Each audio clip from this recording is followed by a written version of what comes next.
नमस्कार, आप सभी को डी न्यूज़ में बहुत बहुत स्वागत है और उम्मीद करते हैं आप सभी स्वस्थ और सुरक्षित होंगे। यदि अभी तक हमारे चैनल को सब्सक्राइब नहीं किया है तो ज़रूर करें, लाइक करें और शेयर करें वीडियो को। अब चुनाव तो ख़त्म हो चुका है, अब वो समय आ गया है कि चुनाव के रिज़ल्ट का विश्लेषण किया जाए। कौन सी पार्टी ने अच्छा किया है इसका विश्लेषण किया जाए। तो आज मैं जानना चाहता हूँ आपका महाराष्ट्र। अब महाराष्ट्र एक ऐसा स्टेट बन के निकल कर आया इलेक्शन के पहले, जब उद्धव बालाजी ठाकरे पार्टी, शिवसेना, एनसीपी शरद गुट, अजित पवार गुट, कांग्रेस, ये सारे एक साथ मंच पे आ गए कि भाई मेरे को तो सीट चाहिए। सो महाअघाड़ी साइड में सबसे डोमिनेटिंग जो लग रहे थे, टू बी वेरी ऑनेस्ट, वो लग रहे थे उद्धव ठाकरे जी, और इधर से एनडीए से लग रहे थे हमारे बीजेपी। बंटवारा में अजित गुट को भी अच्छा खासा सीट मिला और उसी तरह से शरद गुट को भी मिला।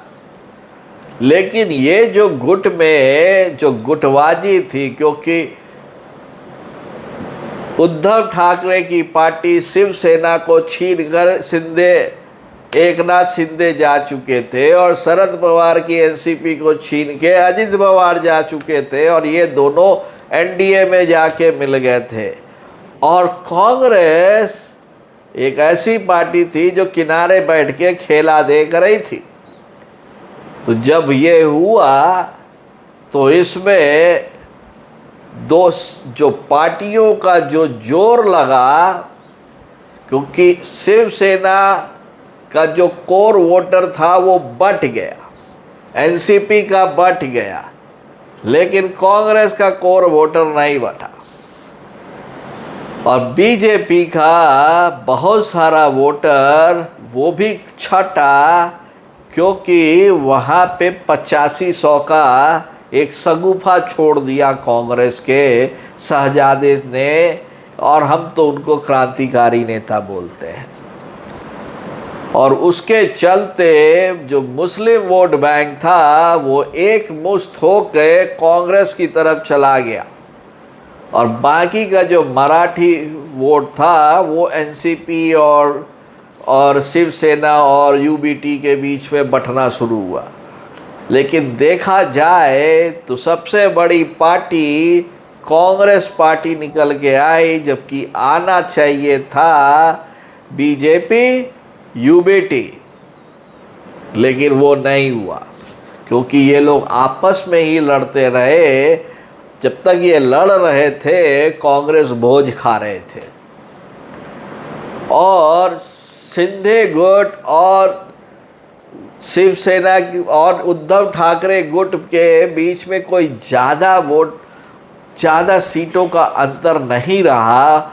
लेकिन अजित पवार का जो गुट है वो साफ हो गया एकदम चटाचट, और वो सबसे बड़ा नुकसान है एनडीए को, और अजित गुट को खड़ा होने में टाइम लगेगा।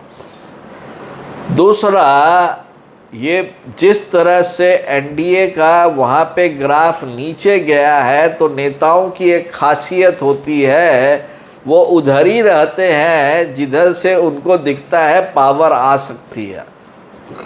आज नहीं है उससे मतलब नहीं है, हम चले जाएंगे तो आएगी कि नहीं।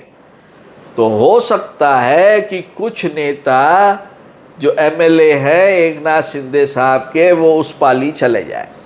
उसी तरह से अजित पवार के कुछ नेता एनसीपी पे चले जाए। तो इन दोनों पार्टियों को, एकनाथ शिंदे और एनसीपी अजित गुट को, अपनी पार्टी को ग्राउंड लेवल से फिर से खड़ा करना पड़ेगा, जिस तरह से उद्धव ठाकरे ने यूबीटी को खड़ा किया। ये बात में एकदम है। लेकिन इन सब के बीच में आने वाले विधानसभा चुनाव में जिस सबसे डोमिनेटिंग सिचुएशन पे कांग्रेस होगी, और उस दिन उद्धव ठाकरे भी पछताएंगे और एनसीपी भी पछताएगी कि जो सबसे छोटी पार्टी एक समय पे हुआ करती थी आज हम लोगों को डिक्टेट कर रही है।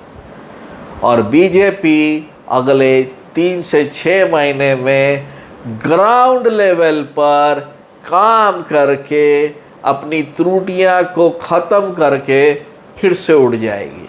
तो जो अगला विधानसभा चुनाव होगा वो असल में एनसीपी, यूबीटी, शरद गुट और कांग्रेस के बीच में होगा।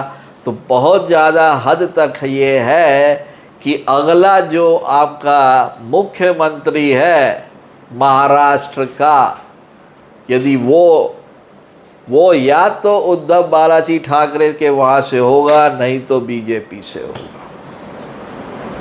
और बीजेपी सबसे ज़्यादा सीट पे लड़ेगी आने वाले चुनाव में। तो ये मेरा असेसमेंट था। यदि आप इससे वाकिफ़ रखते हैं तो ज़रूर कमेंट करें, लाइक करें और शेयर करें। तब तक के लिए आप सभी को बहुत बहुत नमस्कार।